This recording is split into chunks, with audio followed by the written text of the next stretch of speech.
आज आपण ना साध्या आणि सोप्या पद्धतीने बटाट्याची भाजी बनवणार आहोत. तर हे बघा, इथं बटाटा चिरून घेतलेला आहे आणि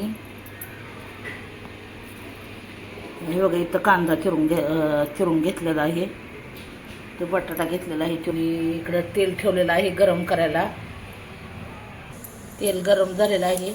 मोहरी टाकून घेतली बघा. आता मोहरी चांगली तडतडली की मग जिरं टाकून घ्यायचं.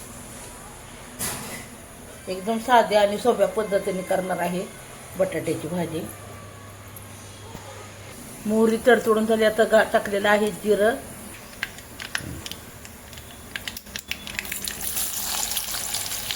मोबाईलवरती तेल उडायचं. माझ्या काय सांगू तुम्हाला, एकट्याने करायचं म्हणलं की असं होत असतं.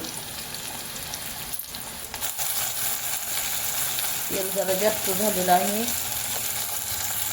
आज माझ्यावर वेळ आलेले स्वयंपाक करायची का आलेले आहे ते मी तुम्हाला सांगेन लाईव्हमध्ये. आता नाही तर काही सांगणार मी.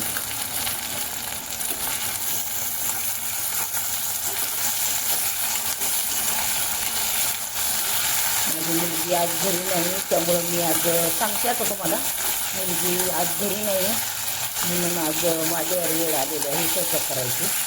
आणि मी काय जास्त काय स्वयंपाक करणार नाही. फक्त बटाट्याची भाजी आणि 4 चपात्या करणार आहे. कारण भात शिल्लक आहे, आमटी शिल्लक आहे, त्यामुळे काही जास्त काही करणार नाही. आणि साध्या सोप्या पद्धतीने ही बटाट्याची भाजी करणार आहे. हे बघा किती छान अशी हिरवीगार कोथिंबीर आहे. चुनीला विचारलं, म्हणलं काय रे चुनू भाजी करू, तर म्हणतोय आय लाईक लाल बटाटा. म्हणून मग आता म्हणलं चला त्याच्यासाठी आपण करूया लाल बटाटा. मी सहसा स्वयंपाक करत नाही. सहसा नाही, मी स्वयंपाकच करत नाही. त्यामुळे जरा मला अवघडल्यासारखं होतंय. असे तेल पण भरपूर झालेलं आहे. असू दे, जाऊ द्या. फक्त वाफेवर शिजवायची आहे आपल्याला भाजी.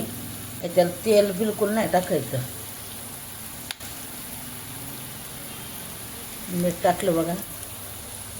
मला वाटते मी तेल म्हणलं, पण पाणी बिलकुल टाकायचं नाही भाजीमध्ये असं मला म्हणायचं होतं. ते चुकून झालं. अजिबात पाणी नाही टाकायचं. ही फक्त वाफेवरची भाजी शिजवायची. आता मी झाकण ठेवणार आहे. कोथिंबीर टाकून घेते. हिरवीगार कोथिंबीर बघा छानपैकी. आणि फक्त वाफेवर शिजवून देणार आहे. काही वेळेला तर चाललेला आहे दंगा. हे बघा कलर तर किती छान आलेला आहे. फक्त वाफेवर शिजवणार आहे मी.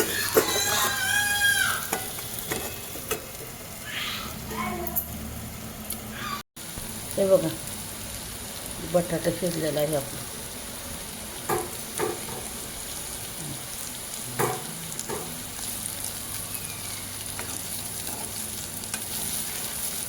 एकदम व्यवस्थित शिजलेला आहे बटाटा.